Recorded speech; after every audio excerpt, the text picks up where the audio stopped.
So if you know me, then it's good to see you. And if not, hello, and I'm happy to be here today. I'm a pretty casual presenter, and you're actually in my bedroom. So we're getting really comfy today.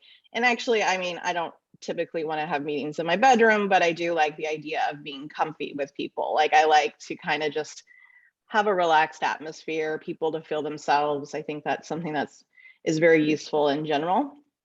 I'm going to be talking about some new concepts that I've been bringing into my work and my writing. I have a book coming out next year. I was trying to think of what month. I'm thinking it's maybe May. So maybe in a year from now it's done, but the world of publishing is slow.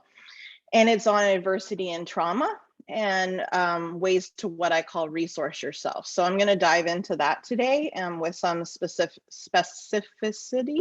Oh, I did that right. And if you have questions, you'll have some opportunity to do so at the end. And we have a pretty small group right now, so we'll be able to participate a little bit more since there's fewer of us. I think it would be really nice to start out with a brief mindfulness practice.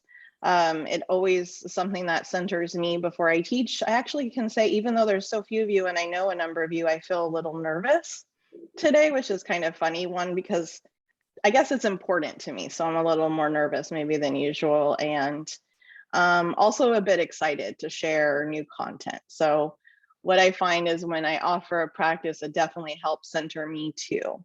So if you could just kind of, it's not going to be long. I like to tell people how long a mindfulness practice is. It's going to be like about 3 minutes long. If you feel comfortable, gently closing your eyes.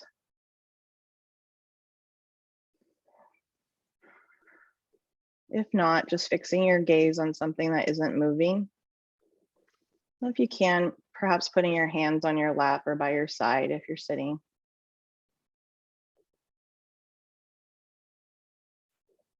Just kind of arriving to this moment. Just noticing the energy that you're feeling. Perhaps noticing your heart beating, what I call the heart space in the chest area.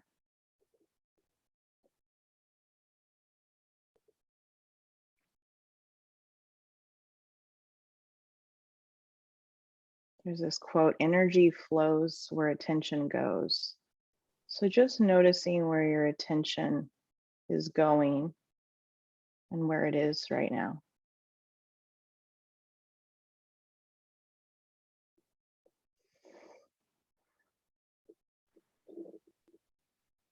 If you don't like where your attention is, you have the opportunity at every moment to shift it to somewhere else.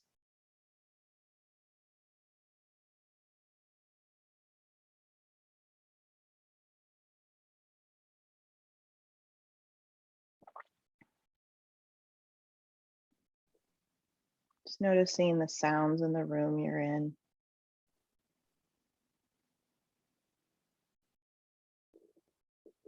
What I call the soundscape.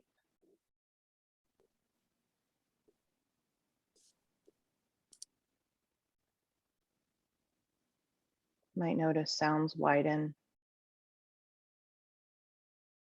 stronger, change.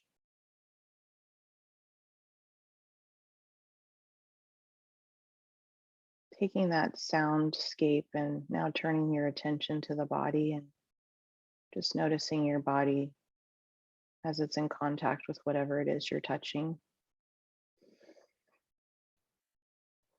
You're reminding us to connect the thought space with the body.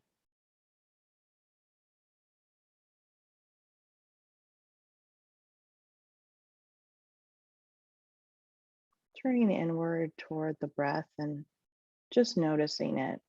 We're always breathing, but we often don't pay attention to it. So sometimes it changes when we notice it, and that's normal.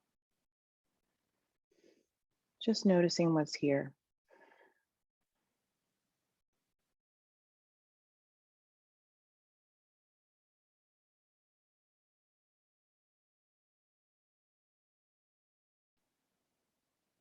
The next in breath, just bringing that breath down into the belly and up and out through the shoulders.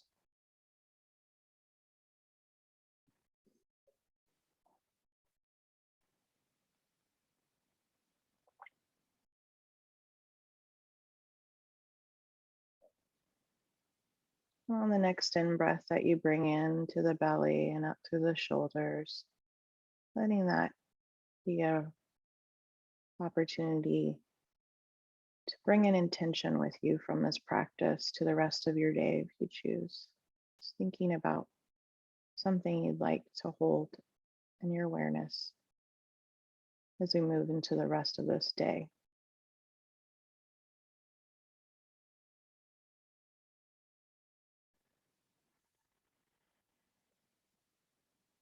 As we conclude this practice, your eyes are closed, just gently open them.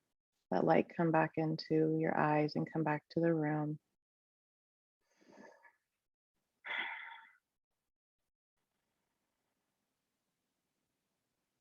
All right. It's so great that even just a short practice can shift your presence with yourself, your presence with someone else, whoever you're with, your attention.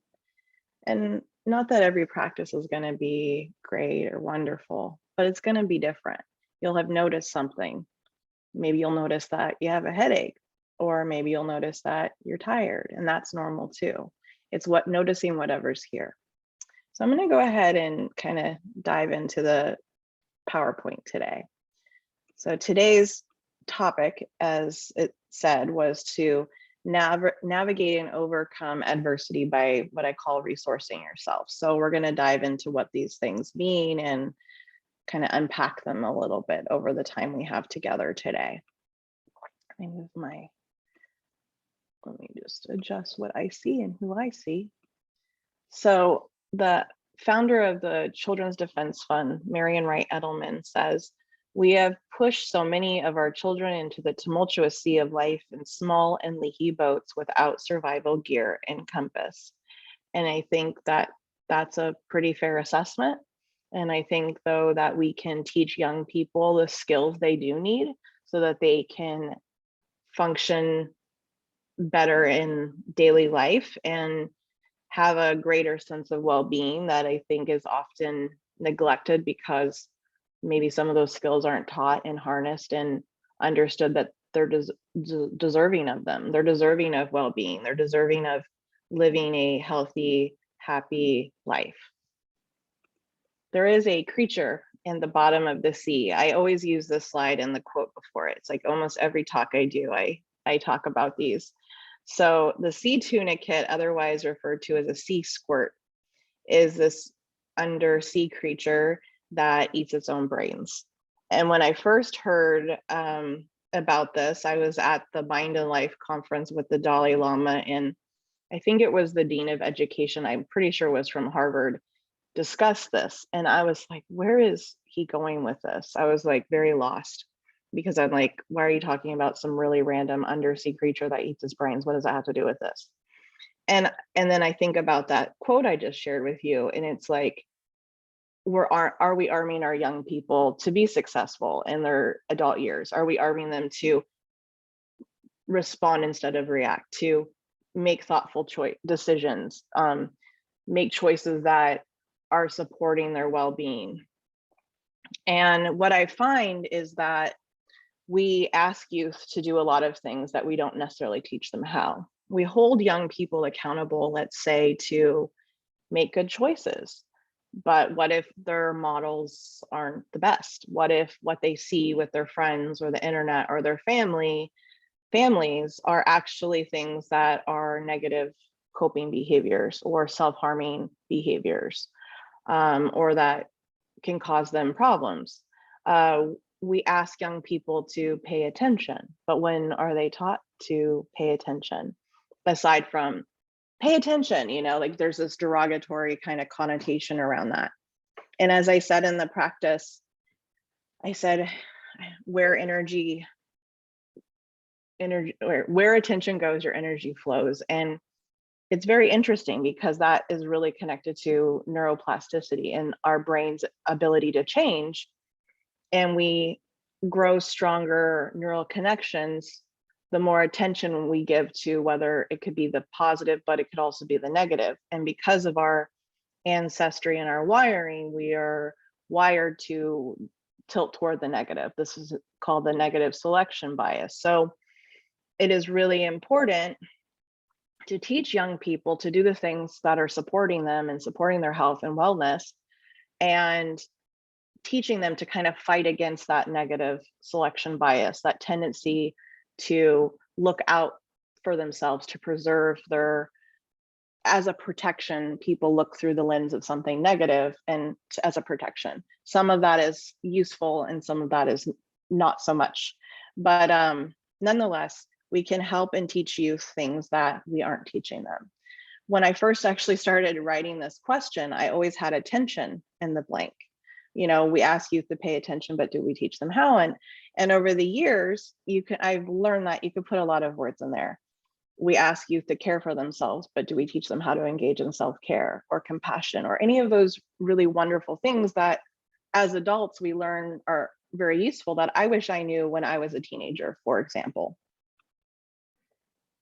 So it's my opinion that mindfulness related concepts like gratitude, self-care, and ways to engage in what is called positive neuroplasticity, or ways to take in the good, to harness these strength-based positive approaches are both the survival gear and compass that can help navigate your life, as Marian Wright Edelman refers to. And it's not a mindfulness, and these skills are not a magic bullet. They're not going to change your life in 1 second, but it is that hope that by creating an atmosphere of learning and harnessing some of these skills, that when someone is at a crossroads and having to make decisions for themselves or decide what's best for them, that they choose that, you know, the healthy route, the healthy road, for example.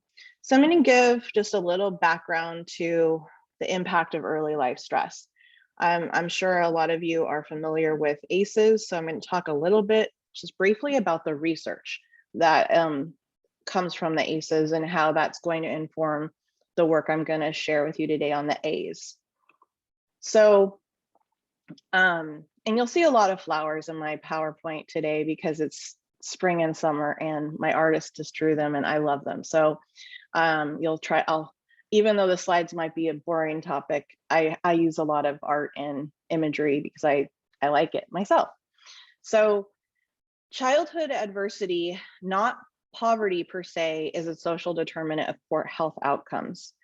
It's not that people have access to health care the same, or access to resources the same, or that their problems would be the same.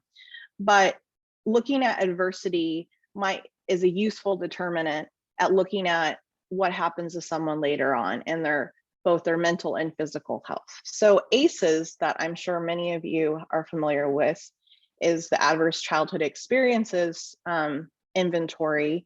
And it was based on a study in 1998. I refer to that because it's very interesting when you look at a lot of the research was done in the 90s, and a lot of things have changed since the 90s. Like, we didn't have social media, right? Like, we didn't have, and if you look at certain things culturally, socially, economically, politically, there's a lot of changes that have unfolded, and even in the last 5 years that have unfolded.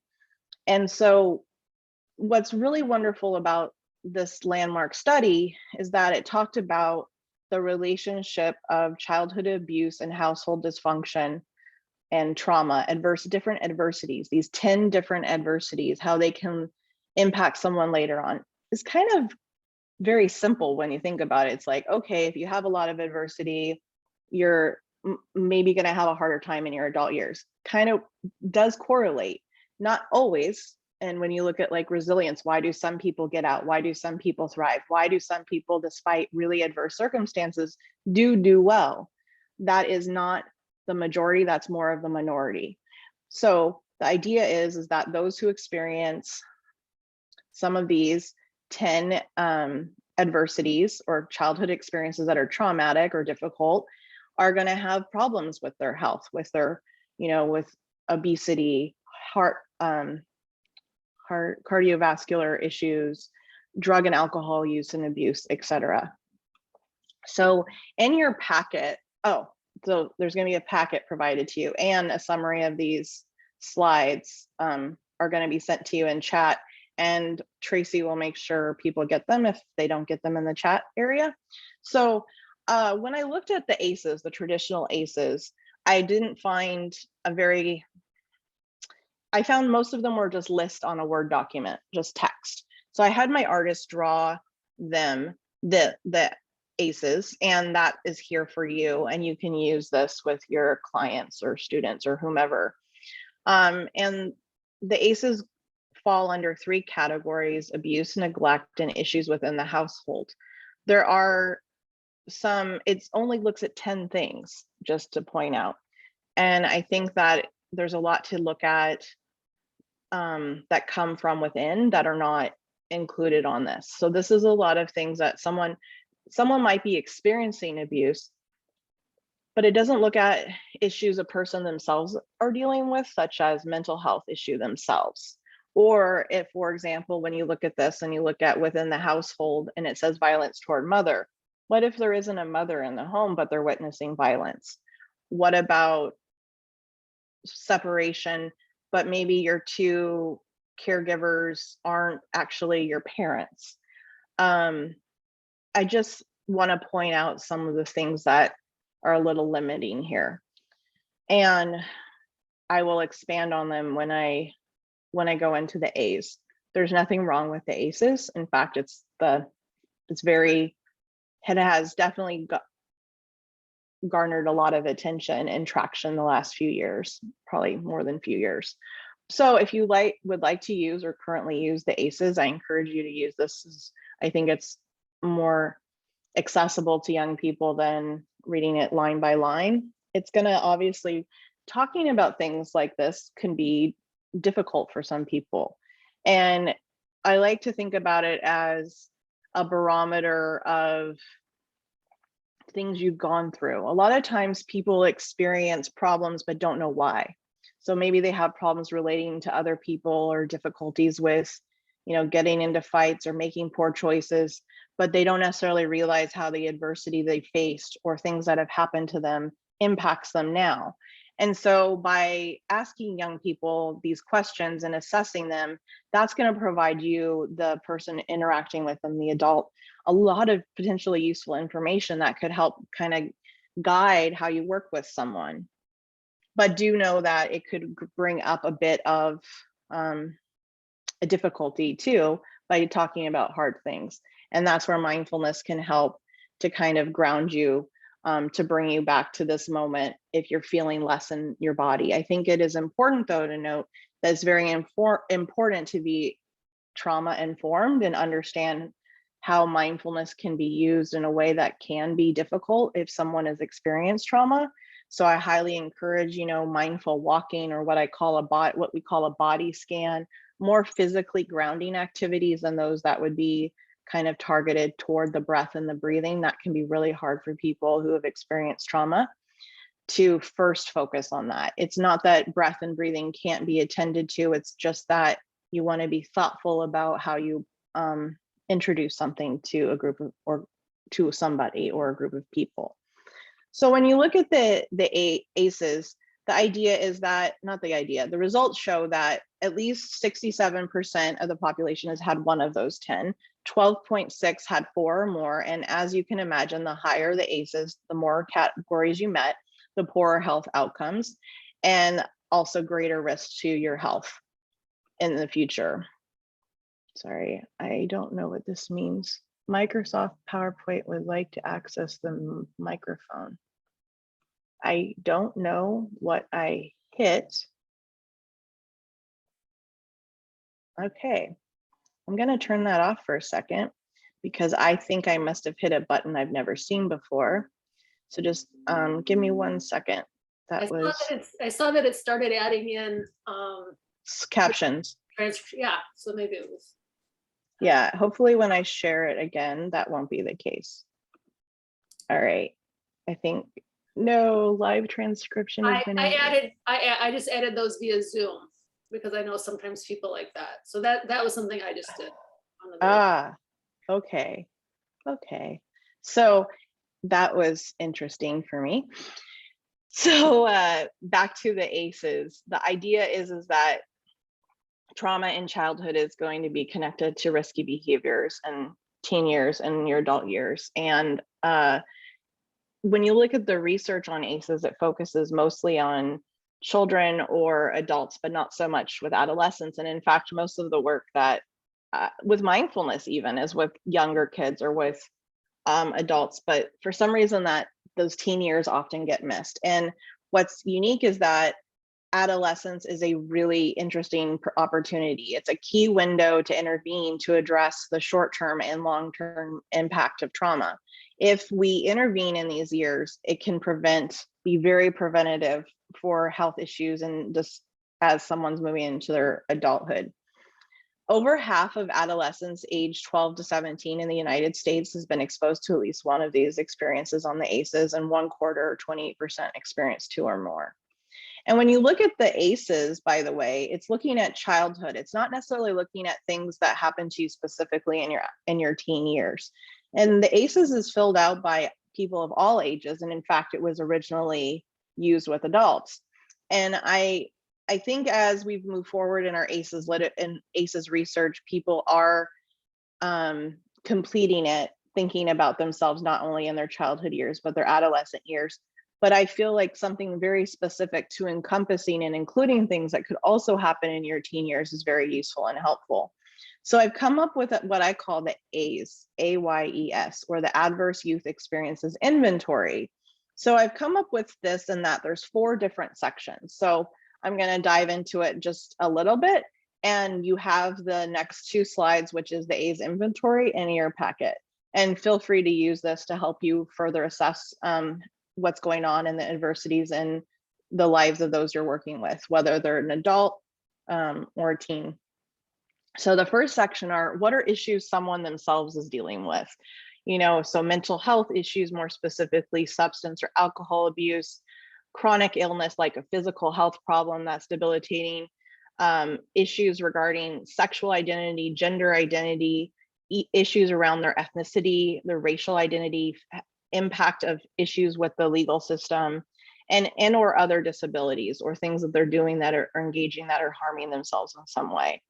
So that would be things that they themselves are engaging in. So that is section 1. Section 2 is external abuse. So someone is in their household or someone that they're in a relationship with, and a romantic partner or peer. So in a relationship that this person has is experiencing physical abuse, including domestic or intimate partner violence, sexual abuse, emotional abuse, or neglect. So that would be the second category. So as you can see, the ACEs had 10, and this is the 13, and the AYES has 30.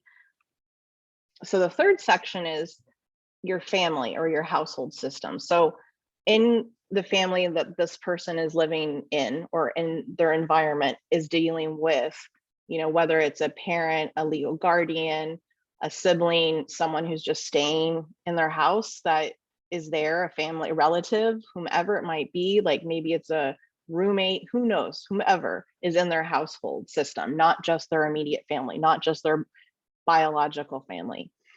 Those that anyone in the family is dealing with, similar substance issue, alcohol abuse or dependence, mental health, chronic illness, issues by witnessing domestic or intimate partner violence, people who are having issues with the legal system, or trauma that's been passed down by family members. Oftentimes, people do what they see, or people are also experiencing and holding on to traumas from previous generations, and it impacts the person. And then the last section is, this person's wider world. So they are experiencing disadvantages in their community, in their schooling, legal system, political or geographic system. So someone who's experiencing poverty or economic hardship, discrimination, community violence, homelessness, or dealing with problems accessing services such as education or healthcare. All of these things are going to impact someone's life, as you can imagine and see. And so when you have someone complete this, you would have them mark as many as apply. Hopefully there aren't too many, but unfortunately, I think a lot of young people are experiencing adversity. And when they would just score how many they had marked and indicated on the previous 2 pages. I want to take a brief moment to check in, see if anyone has any questions or comments around the A's. This is the first time I've really dived into it. It's a new inventory. It's something that I'm working on researching to look at the reliability and validity of it. All I have right now is to base my presumptions on my experience working with young people and the problems that I'm noticing today in our communities. So if you have any questions or comments, you can feel free to raise your hand. If not, it's no problem, I'll keep going.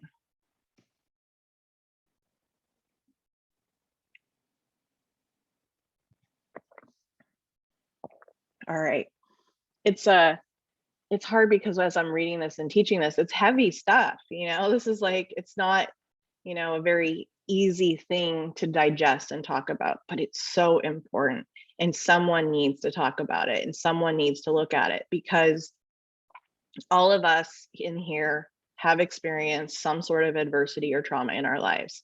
I don't think it's possible to not. It's not that you've had a ton, but we all, when I say that, I'm sure you have something in your mind come to the forefront, come to your attention. And the thing is that if we can help intervene early with people who experience adversity, you're going to mitigate some of the longer term problems. When you look at the mental health disorder of PTSD, if someone, let me go in, in an immediate crisis situation, and for example, if someone who works with, let's say, the Red Cross, someone who has trauma, is trauma certified, goes into a community that has experienced a trauma or tragedy, if someone talks about that trauma or experience quickly or quicker, soon thereafter, you can actually mitigate the trauma from becoming PTSD. You can help someone from having this acute situation become a more chronic problem. It's not that they're not impacted by a situation, but sometimes just talking about it, working it through, can change the trajectory and outcome for that. So what I'd like to say is, yes, we're talking about difficult things, but I'm going to talk about how to work with those difficult things, how to resource someone to, once they've identified that adversity, once they've identified if they've experienced trauma or are experiencing trauma, what can they do with it? What can they do about it? So I'm going to go ahead and move on to that. So I want to explain that, pain, people, when they talk about pain, are always wanting to ignore it or like push it away or cling to it. Like, we don't want to have pain. Culturally, we don't want to experience pain. We don't want kids to experience pain. It's kind of a natural thing to want to not experience pain. However, pain is part and parcel of life, and pain is providing us with information. So physical pain, emotional pain is saying, hey, red flag, something's going on. If you break a leg, you're going to know it. If you have a headache, you know it. What's harder with emotional pain is sometimes it's not as obvious as a physical pain.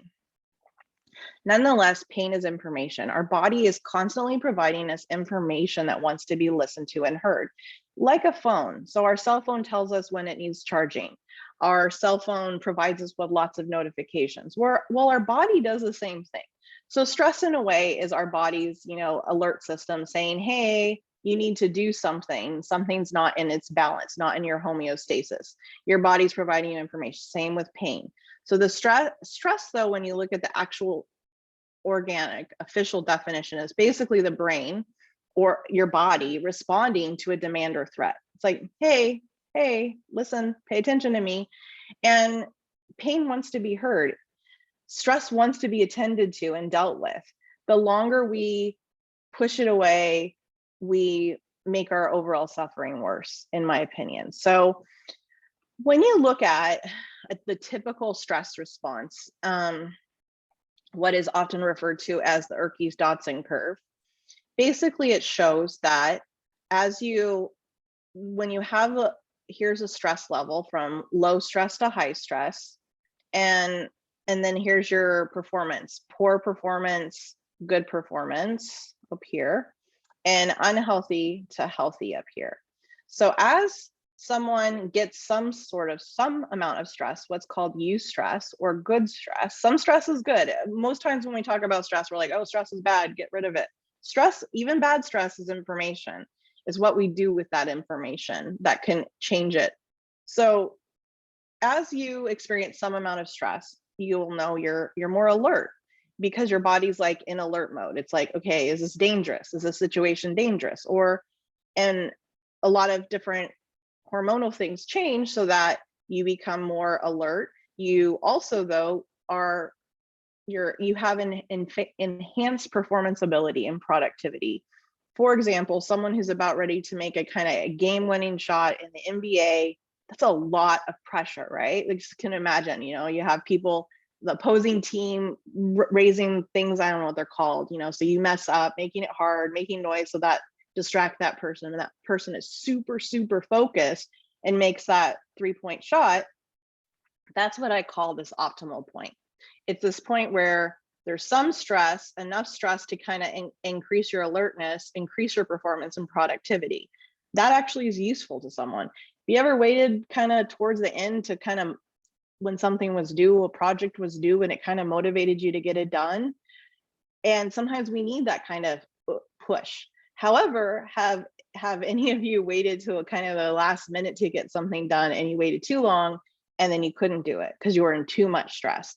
That's where this optimal point becomes distress, where eustress switches to distress, and it becomes, we have more anxiety, we can have more health issues, and we typically do not perform as well.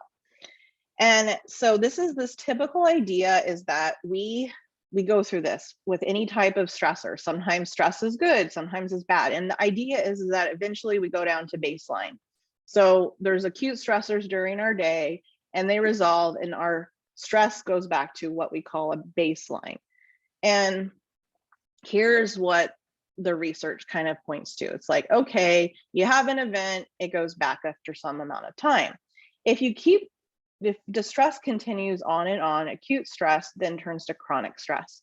And it takes a lot longer for the body to get to baseline, if it ever does, because you're not able to kind of resource yourself enough to get back to what's a balance that is for, quote, normal people. This Urquhart-Dodson curve is looking at stress, performance, and illness, but it's not necessarily taking into account the person themselves, the unique factors that make up the person that they're talking about. And when someone experiences a lot of adversity and a lot of trauma, my belief is they are not operating at the same baseline as what we call, quote, normal everyday people. And I'm not saying they're normal. I'm using this as an example. So what my belief is that, hold on, should have been, give me a second. Okay. I put some slides in and I think I put them in the wrong place, but that's okay. So what I want to suggest is that, how do we help someone who experiences a number of A's or ACEs? So if you have a number of risk factors, a number of experiences that are indicators that someone is, dealing with or dealt with adversity, then you can see here's the person, and they've experienced 4 to 6 experiences or risk factors. And this person is trotting along, and most people would have resources, things that could help them deal with it. And then they get to that kind of blue arrow down at the bottom of the screen. They typically engage and have that typical stress response that I just talked about, generally physically healthy and mentally healthy. And we'll talk more about what resources are.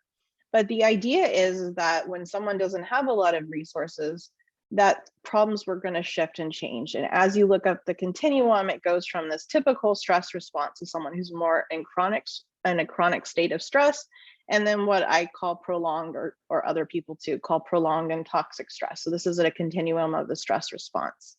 In the middle, when you look at physical health, people are generally, let's say, physically healthy. They have some signs and symptoms that can lead, have someone having a physical health issue or illness, and then leading to a diagnosis or a disease. And then mental health, mentally healthy, going up through mental health difficulties, potentially trauma, and more of a mental health illness issue. So what I'm suggesting is that when people experience adversities, a number of risk factors, that their balance, their baseline is going to be different than those who haven't experienced adversity and trauma. And I think that is a piece that people assume.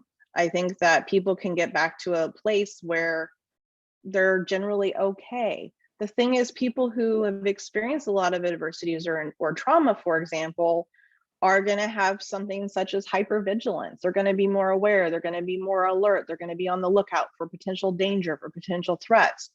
And that keeps your body and your hormones at a certain place that other people don't usually have. So when you look back, sorry, just give me a second. When you look back at this, the idea here is that resources impact health, not necessarily how much adversity you've had. It's if you have few to no resources, you're going to fare worse than someone who has continued resources. However, for someone to have resources, one, we need to know what resources are, make sure that these young people have access to resources or know how to resource themselves, even if their family or other people in their home or their environment isn't necessarily supporting that they can still thrive and do and function well, and instead of leading to difficulty, to prolonged and toxic stress, disease, and or a mental health issue, that hopefully they can have a more average stress response and are physically and mentally healthy. So resourcing yourself is how I define it as this. It's the process that naturally occurs when you take in the good. So when you do things that support your well-being, things like self-care, engaging in gratitude, mindfulness practice, just as some examples, you're doing something that is serving you in a beneficial way. And when you're doing it, you're engaging in that thing that is useful to you in some way. You're getting a benefit in the moment while you're doing it, but you're also getting this secondary benefit, this kind of resource for later. So that not only when you're kind of getting this twofold benefit. When you do something that's serving you, you get to enjoy it while it's happening. And then also you're kind of filling your kind of what I call this well-being bank up. And you're going to see that more as we move forward. So the idea is that when you're working with youth, especially those who have experienced adversity or trauma, that we provide them with resources, that we support them in the best way we can. You have a blank one in your packet, as well as the other one that had the example on it, so that when the student or client, whomever you're working with, completes it, they can place their score here, how many risk factors they have. Just wanted to point that out. So when I talk about trauma, I want to share what that is. And the trauma is the result of an overwhelming amount of stress that exceeds a person's ability to cope, manage, or handle it. And there's two types of trauma. There's physical trauma and psychological trauma. And I just want to point to Chelsea, who's here, actually came up with, based on other people's models, and hers too, is that this is a resource that is in your packet to look at the intersections of mindfulness, trauma, and different systems, the microsystem, the macro system, and the mesosystem. So this is also in your packet, and I'm sure she would appreciate you looking it over and using it as it applies to you and supports you. I just think it's a really fascinating and useful resource. I'm not going to spend too much time on it because I don't have the time. So when you look at resources, you want to meet someone where they're at. For example, if someone is depressed and they're having a hard time just kind of taking a shower or getting out of bed, you're not going to go tell them to take a six mile hike, right? Or 2 mile hike. You're not even going to tell them to take a 2 block hike. you want to meet someone where they're at. And so if someone is having vegetative symptoms, let's say of depression, maybe the first step is taking that shower, getting some resources, or getting sleep, getting food. And sometimes that is the resource that is meeting them where they're at. And so you want to be thoughtful about what you're asking someone to do in terms of their resources. If they are empty and you're asking them to do something that isn't really, they're not capable of doing at the time, you really want to be thoughtful about that. I had a time in my life where I've been teaching. I created MBSRT in 2004, and I've been teaching it since then. And I had a period of time, where about 10 years ago, where I went through a bout of depression. And I remember a clinical depression. And I remember someone in the mindfulness community would say to me, well, are you sitting? Are you practicing? It's like, I'm gonna stop the screen because I'd like to see who's here. And when she told me that, it made me feel like I was doing something wrong. And it was like a judgment, like, oh, aren't you practicing mindfulness, or aren't you practicing? And it was at that time that I learned that it's not a one size fits all approach. And I used to think mindfulness was good for everyone, and it is, but not every type of mindfulness is good for everyone at every time. And if you ask someone who's depressed to sit in silence and perceive silence and think of their thoughts, when all their thoughts is that rabbit hole, you can imagine what that's going to do to someone. It's going to be awful and suffering. And it was at that point, when I was going through my own mental health issue, that I realized that, wow, it isn't, you have to be, and I was a therapist, I am a therapist, I was a therapist then, and it didn't really hit me or occur to me so much until I went through it myself.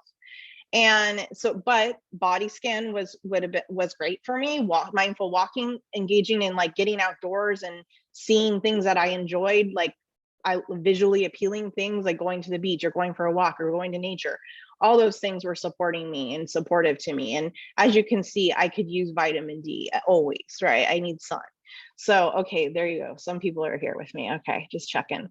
That stuff is a lot, man. And I haven't really given a full lecture on this. It's like a little dry, right? Mindfulness, it's like, it needs to be a little enjoyable too. So I'm sorry it was all that heavy stuff, but I feel like there's hope in this, right? I feel like what I'm trying to say is, shit happens, shit's gonna happen, it's gonna keep happening, but if you can deal with it and we have skills to do something about it, we can make it different. And I'm sorry if I wasn't supposed to cuss, but I did that anyway. So that's a little feisty part of me because I'm a little sassy pants. So, all right, I needed to see people. I was like sharing the screen for sharing my slides for so long. I'm like, I want to go to sleep too. All right, point is, meet someone where they're at. And why I say that is super, super important. What you're suggesting to someone is, can they even do it? Do they have access to a car if you're telling them to go somewhere? Do they have access to any sort of service that you're asking them to do? Sometimes they're not even having their basic needs met. So how do we meet them where their needs are? Whether it's a basic need like food, shelter, or how about then on the other side of that continuum, we work on their satisfaction, their connection, their well-being. Over here, someone who is functioning at a higher level, they can learn to resource themselves too. So I do want to share something though, for those who are having difficulty, someone you're working with who is struggling. I have created something called the protective porcupine. And I just think it's super cute and I love drawing. So you could just think about, when someone is struggling, sometimes the best way to resource themselves is to protect themselves. So teaching someone that is experiencing a high number on their ACEs or A's, that they need to, engage in self-preservation, that it's okay for them to think about themselves first, because maybe someone else in their family or in their home environment isn't, to work on grounding themselves, literally being where their feet are, touching the earth, noticing their fingers, noticing their sensations. A lot of times people who are engaged in stress or trauma are kind of dissociated or numb or not really kind of spaced out, what seems like a zoned out or spaced out. And tuning them into their body, helping them notice their feet on the floor, be where they are, help them do a safety check to assess, is it a safe situation, and how to get and stay safe. how to, use their gut as kind of a barometer for if things are okay. People who have experienced trauma and are pretty good with their gut, like in terms of like noticing that gut feeling. And when it gets engaged, so like, yeah, they probably know it isn't okay. And then how can they get and stay safe? Help them make a safety plan, help them know who's safe to talk to. So you have this image and infographic in your packet as well. Basically, any of these infographics or are in your handout. I think there's like 13 or 14 pages of your handout. So what I want to say is let's focus on providing resources. Whether someone has a lot of adversity or not, we can all use the resources, period. I mean, as Rick Hansen says, mo better, more is better. Because why not, right? Why not engage in more self-care, more gratitude, more compassion, all of those things? And how do we kind of stray away from negative coping behaviors to positive coping skills? Positive coping skills are some of these resources I'm talking about. Positive coping skills are mental reminders, strategies, or things, actions that support one's mood, ease their stress, and help manage their problems. So I'm gonna move this slide. I just want to share with you that you have 100 healthy and safe coping skills. So this is the first 50 and the second 50. So I just want to say, let me share this really quick. So I would sit with teens for years and I would be like, hey, what do you do you like to do? I don't know, nothing. What's something that you can turn to that supports you, like helps you, that feels useful to you? I don't know.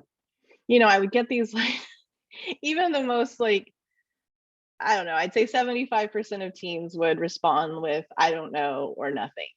Even if they had something, they'd still be like, whatever. There's that smaller percentage of teens that are super gregarious and they're going to give you tons of examples. And that's great, but not everyone is going to be like that. And I think it is very useful to make something explicit. So I don't know how people can see this screen. Let's see. Tracy, can you see these pretty good or not at all? I have a pretty big screen, so yeah, I mean, all right, so I'm just gonna pick a few. So my opinion is that, or what I would like people to do is to read through them and pick as many of them as possible that they can turn to or use already. So I'm just gonna randomly pick a few, okay? So you can get an idea of what's on here. Replace negative self-talk by repeating 10 times, I am lovable, I am worthwhile, I am a gift. Wiggle your toes and fingers. Talk to yourself as you would your best friend or someone you respect. Nurture and treat yourself as you would a baby animal like a puppy or kitten. What if it's wonderful? Self-love is your superpower. Notice what is in and out of your control. Control the controllables. Every day is a new opportunity to do something different. Grief is allowed and helps you heal. Be with pain as it is. Try not to add to or worsen your suffering. Acceptance can be an answer to your problem. Feel your feelings. Listen to your gut. Change takes time, little by slow.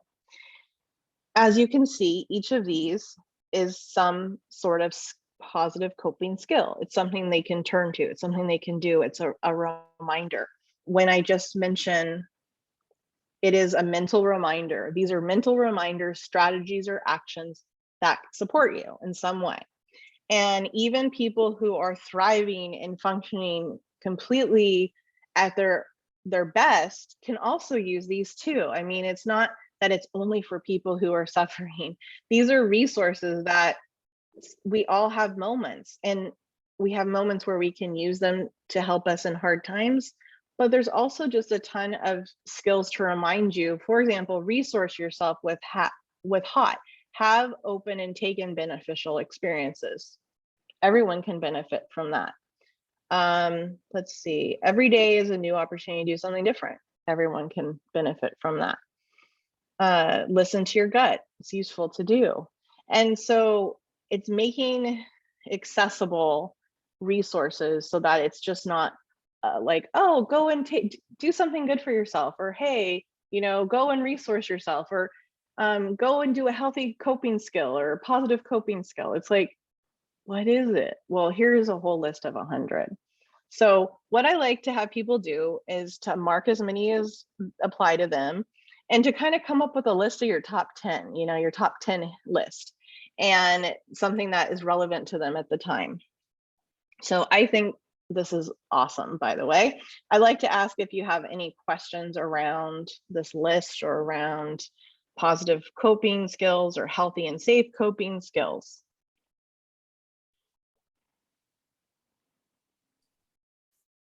I just want to say I just love it, and being sick this past week with COVID's reminded me of how I'm so good as a mom to, like, when someone else needs the resource, be like, oh yeah, did you have your vitamin C, your zinc? But when you are in the thick of it, like I just wanted to curl up in a ball, and I was not very good at doing all the stuff I always tell other people to do. So having a list like this, especially like, when you have that day where you're more depressed, and even that, I mean, I see some on there that like even on a good day would make it even better. Right. It's like they're just kind of, they're all going to mean something to you differently every day, and where you're at mentally, where you're at physically, what your resources are already. It's like it's like being hangry. When you're hangry, you're hungry, and you're angry, you get frustrated because you're hungry. It's like, oh, you just need to eat, and it's like meeting your needs.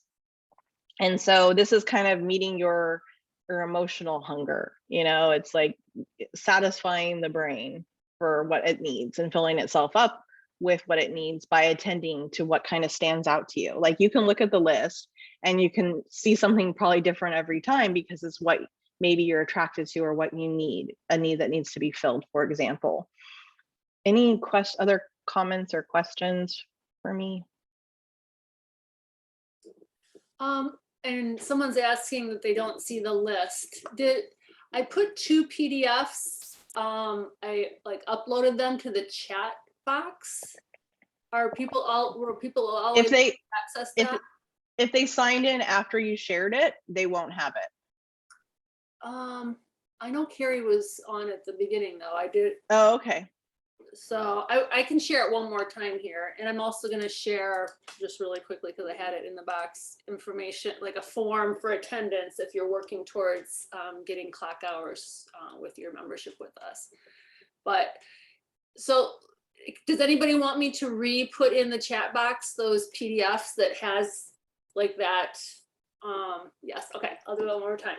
And then what I'm also going to do is, so we record all of our sessions and put them on our member site in the Learning Center area, which is a view trackable area. That's what allows us to be able to give out clock hours, kind of keep track of when people are viewing them. I'm going to put those PDFs in that area with this recording as well, so people in the future who come to this video can find it. Oh, Carrie got kicked out. That's probably why. Okay. Yes, I'll add this. All right. I just want to share just a couple more slides. I'm actually almost done. So my hope is that regardless of the adversity, everyone can benefit from resources and continue to do so. As Rick Hansen says, mo better. And if you don't know who Rick Hansen is, I highly encourage you to check him out. He's influenced my work a great deal, along with John Kabat-Zinn and Dan Siegel. They're kind of people that really have made a difference to me in my career. I've talked about resourcing yourself. And what I wanted to just kind of repeat and focus in on is that when you do something that serves you in some way, that you enjoy doing, something that benefits you,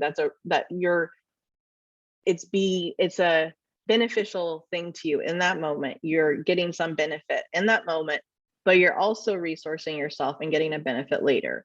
It's like if you are charging your phone all the time as you need to, then it doesn't, run out of battery.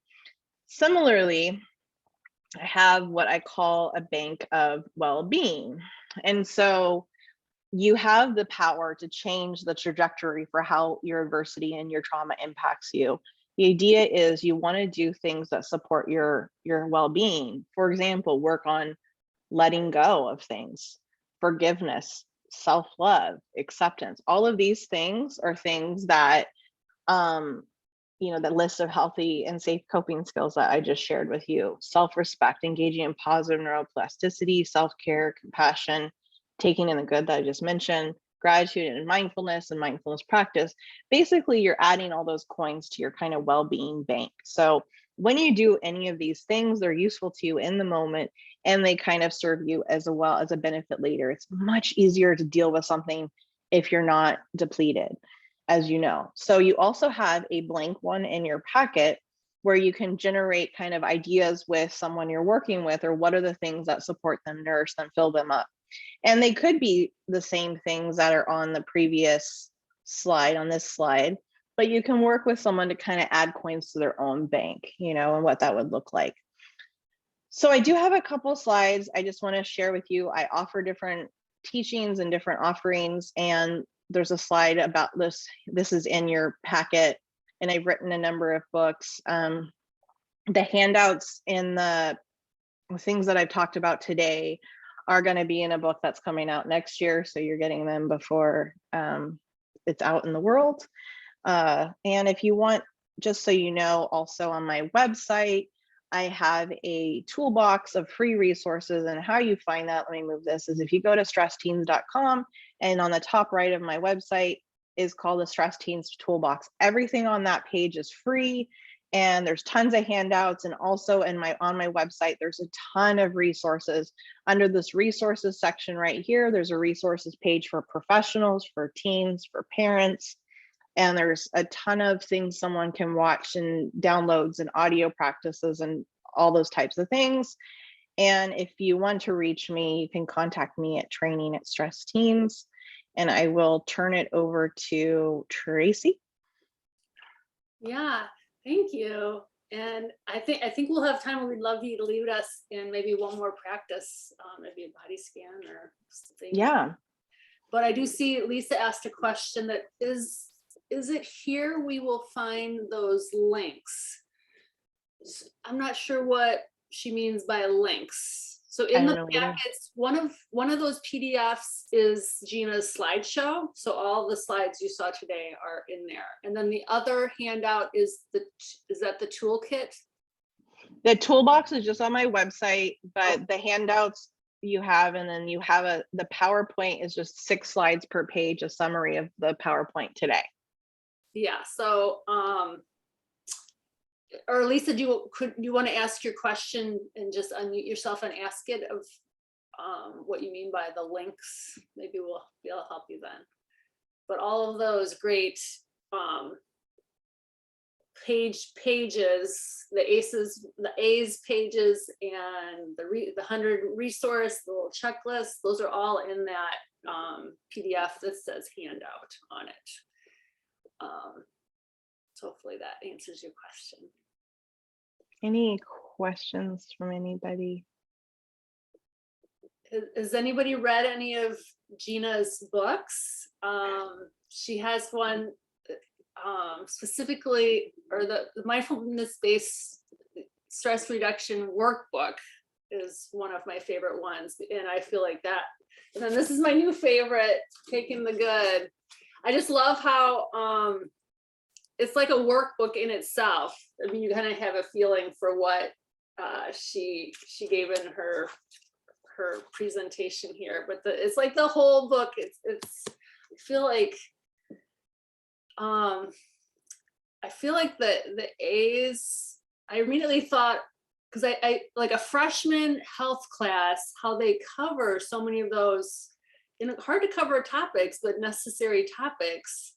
I almost feel like that the A's checklist, if that'd be a good time during that period to just have the kids get a feel for that, and then they're being resourced and helped.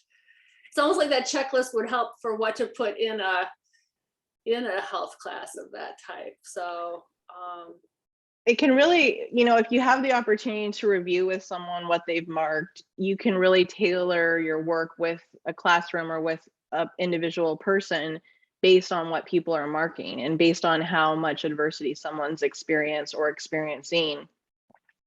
I just think that it's really, really important, especially now more than ever, that we're aware of how someone's past or current life difficulties is impacting them in the, like, who is in your classroom and what something was like for someone the night before. It's like we don't know who's in our classrooms unless we explore that. And to expect someone to function in the classroom and learn and pay attention that maybe isn't eating or maybe is experiencing, witnessing violence in their homes, is going to be functioning at a lot different level than someone who has a roof over their head and has, parents who are there for them, loving, caring for them, or legal guardians that are supporting them in that way, if that makes sense. And so it's just really, really important to know that each person who's sitting in front of you in the classroom comes in that classroom with a whole different set of circumstances and history and experiences, and we're all asking them to kind of learn the same way.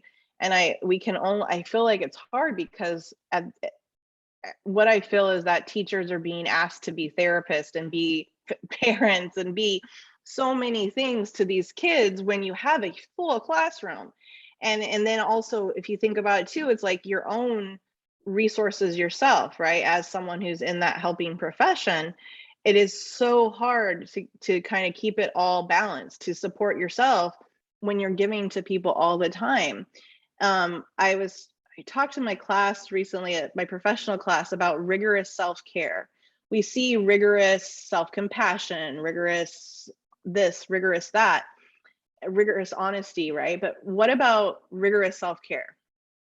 And knowing that it's so important for us to be doing what we're asking others to do. And also that it's not selfish to take care of yourself, and that it is important and imperative to be saying to yourself that you matter, even if it's in small ways, in small doses. For example, you don't need to spend an entire day doing something wonderful and fabulous and over the top to be considered self-care. It can be, having a sip of tea that you like, taking a shower, putting on some perfume. I'm like, there might be a gentleman here putting cologne on, whatever you might do, hey, whatever floats your boat, I'm just trying to say, it's like whatever things that support you, make you feel useful and important. And it's, makes you feel happy that, hey, I do matter. I put on, like, for example, a necklace I really love, and I put on these funny Kraken earrings, and I have an iced tea in a cup. And it's like those little things to me is what matters all the time. And I just learned that it's so imperative to do things for yourself, especially when you're giving all the time in your professional and personal life. I'd love to see if there are any other questions. I stopped my talk a little early because I wanted to provide space for people to share if they had any specific questions of the people they're working with, or anything that might be on your mind.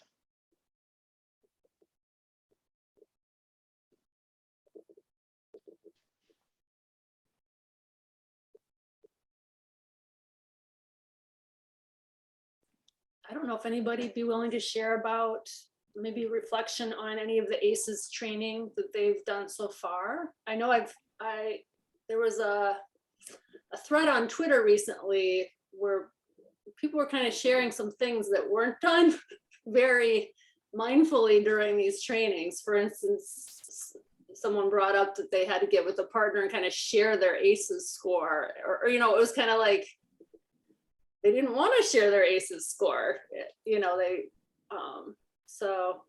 but It's important to, oh, sorry, I guess what I wanted to say though, when you said that, was it's important to know your score. And too, though, like, to know it for yourself. It's important to know kind of where you're coming from, and be aware of it. Not that you have to cling to it or obsess over it or focus on it all the time. It's good to know what your stuff is. What stuff is impacting your work? What stuff's impacting your current health and functioning? What part of my history is impacting my work with young people? That's really, really important. So I just saw a chat.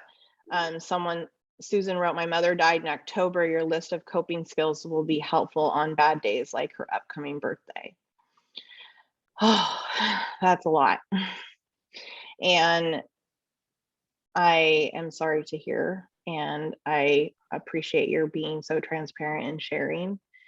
Um, I think that the list of skills are useful all the time, and I think they're particularly useful in difficult times. So I'm going to be totally transparent with you in that if someone is watching this talk all the way to this point, then they can know something personal about me.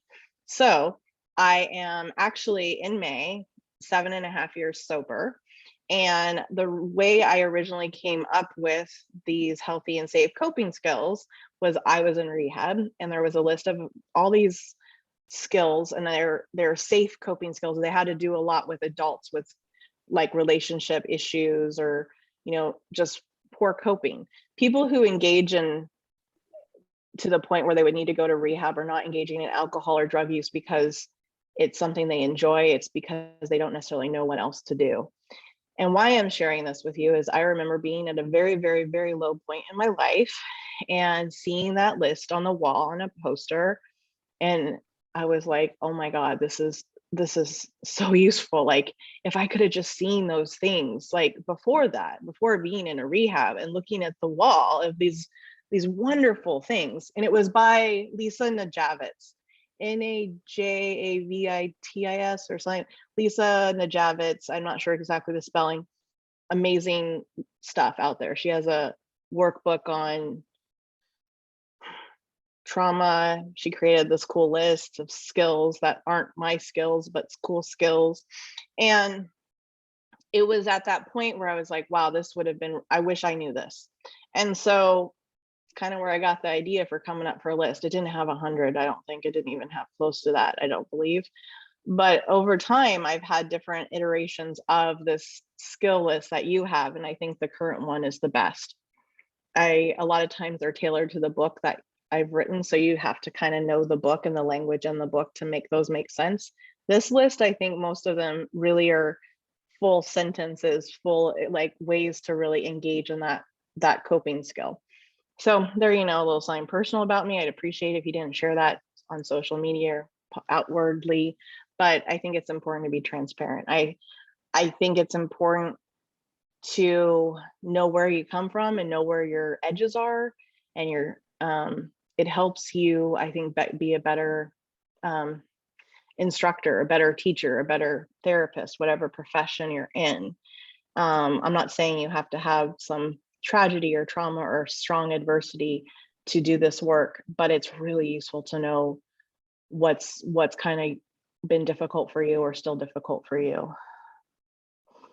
Susan wrote, congrats on my sobriety. Thank you. It means a great deal to me, my sobriety. I take it very seriously. It's something I'm the most proud of. I decided I have 7.5 years. At 10 years, I'll probably share on social that I'm sober. That's my milestone, fingers crossed. Noelle wrote, was the documentary called Paper Tigers about ACEs? I don't know that documentary, but there is something called paper tiger paranoia, which is the idea that our body responds, the fight, flight, and freeze response that we used to, that typical response we had in when we had cave days was the idea that, we would interact with a tiger or a bear and we would have our fight, flight, or freeze response engaged. And now it's interesting, there's this idea that we have that same response to things that are paper tigers. They're not real threats, but they elicit that same fight, flight, or freeze response. I'll have to check out what you're saying, Noelle, because I'm not familiar about it. It's been a few years since that workshop, but I remember learning a lot from that documentary. I'm so happy for your strength and sobriety. My brother died from drug use. It is still difficult for me that I could not have helped him. Yeah, I'm really sorry. It's unfortunate. We can hear with all of this too. Actually, this is a great thing to say, is we can offer skills. We can give people ways to do things in a healthy way. It doesn't mean they'll do it. And we can't work harder than someone's willing to work themselves, unfortunately. But what I do feel very, very strongly about is that, like I said, if we don't teach people how to blank, how can we hold them accountable for it? If we provide them with these positive coping skills, healthy and safe coping skills, they can't say, I didn't know. They can choose not to do it, but they can't say they didn't know how. They can't say, I only knew negative coping behaviors, things like self-harm. No, because you've given them this list. Whether they throw it in the trash bin, that's a different story. But I think how present we are to people, and how we offer them the gift of presence, our presence versus a gift. Our gift is being there for someone. And I feel like the strongest gift we can be is be ourselves, be humble, connect with people as best we can, and try to hear them and see them. Because all we really want is to be seen and heard. Truthfully, just heard. Sometimes it isn't some magic bullet, magic skill. It isn't necessarily mindfulness, right? It's you and being there, for someone else. Hazel wrote, thank you, Gina, with your excellent speech. I like the meditation in the very beginning, ACEs and positive coping skills, which is a gift for me. Chelsea, who works with me, who provided you that trauma-informed piece. Oh, there you are. Sorry, said she needs to hop off. I will see you a little later. I would love to see if there's any other questions or comments. And I have a comment. Yeah, Carrie, hi. Hi. I'm sorry, I kept getting kicked out, so I hope that you didn't mention what I wanted to add. But sometimes being present is really hard, and there's a lot of generational differences in life now versus our parents or other people that we work with, and it's difficult when you're trying to have people that lived in a different generation understand kids today. And one thing that I feel is a really big impact is just technology and how we're connected all the time to things where yes, everybody worked before and different things like that, but I get there's a sensory overload that makes it hard to disconnect. So even when we're not working, we're still you're still connected or expected to respond. It's just it's hard to really find downtime. And for people that aren't experiencing it as much, that are maybe retired, what it's how that's affected us, if that makes sense. It's it's constantly stimulus coming, there's always an exchange of information even when you don't want it. Yeah, it's a fatigue too. It's exhausting. I also think it's really exhausting. It reminds me, people who experience a lot of adversity and trauma, because they're kind of on alert a lot to protect themselves, I feel also are open more, meaning more empathic in ways, they're more sensitive. They're aware of other people's moods and stuff, because they need to make sure it's okay for them, it's safe for them. And we have to be aware of what each of our own energy level, are we introverts or extroverts, and what we can take and what we can process and take on. And when I've learned for myself that I need time and space to decompress from things, and it's hard when we're working in an environment where we're constantly online or constantly doing something for someone else, to give yourself that space and time away sometimes can be almost impossible, and I think what you're bringing up is hugely important. There's about 10 different things actually you said and what you said that were useful, but I'm not sure where to go from there, except to say it's really important to kind of check in with yourself too, and know how to kind of decompress and what that looks like. And I think that it can be so hard for young people who are constantly on some sort of device to ask them to practice mindfulness, because to them it's so extreme, right? It's wait, yeah, you want me to be quiet? I don't do this. So it can be very uncomfortable. And that's why I think a titration approach and doing something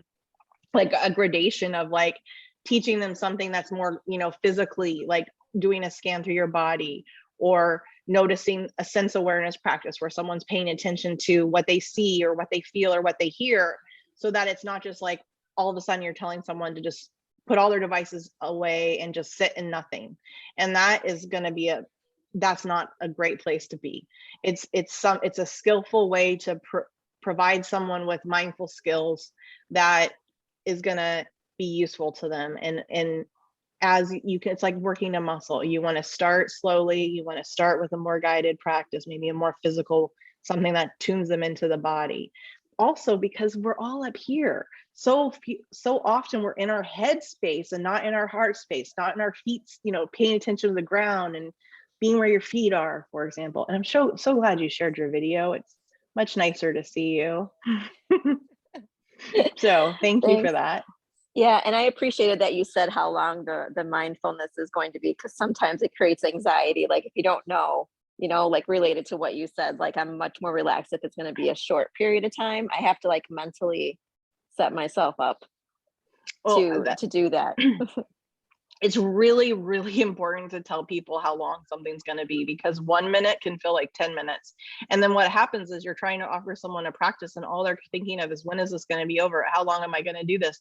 And then the whole point of experiencing a practice doesn't work, because the person's so hyper focused on, oh my God, this is forever. What am I doing? What is this? What are we doing right now? Is this going to be over soon? It's like this hamster wheel. Anything? I was going to just say it's a skill to lead practices too, because they are like, often they end up longer than you. There's this tendency at like when guiding someone to maybe feel the need to put in more words or it's hard. It's something like that. So be easy for yourself as you get started, but yeah. I have a tip for this. So I often record my practices and give them to people when I do them. And so I can look down, I kind of sneak a look, and I can see how long because if I'm recording it, it records the time. So I can see how long my practice is. Because sometimes I actually didn't record our first practice and I have absolutely no idea how long I was.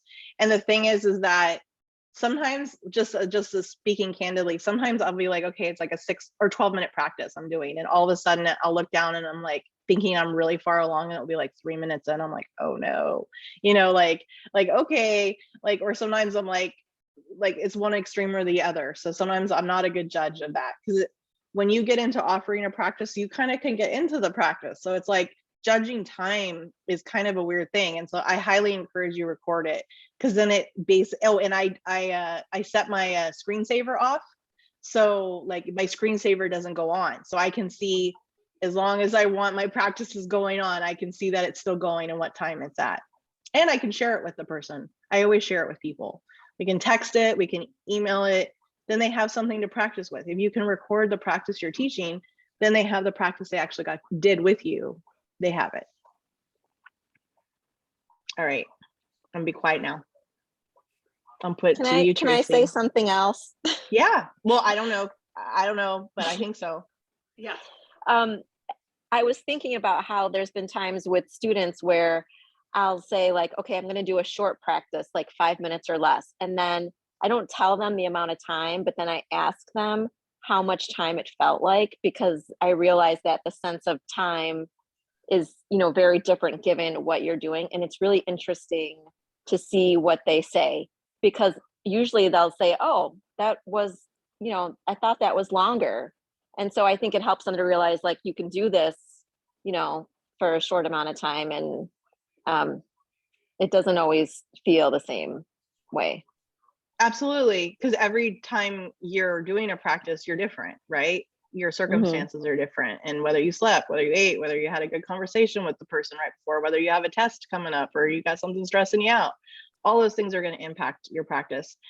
When you said when you said your comment, it reminded me of two things. So I highly encourage you to do like mindfulness with music, like have someone do, I call it a happy jam practice. So like they can listen to a song with you or with a classroom and really just pay attention to the song. Like I often will pick a song that is usually enjoyable or liked by most people. And actually Shannon was just in a class with me where I chose a Bob Marley song, and Three Little Birds. And it was like, you can do something that is an enjoyable song and like people can really tuned to the sense practice of what they're hearing, how it makes them feel, listening to the words, listening to the music. And that's a way to do a mindfulness practice without just sitting quiet, right? So there's that.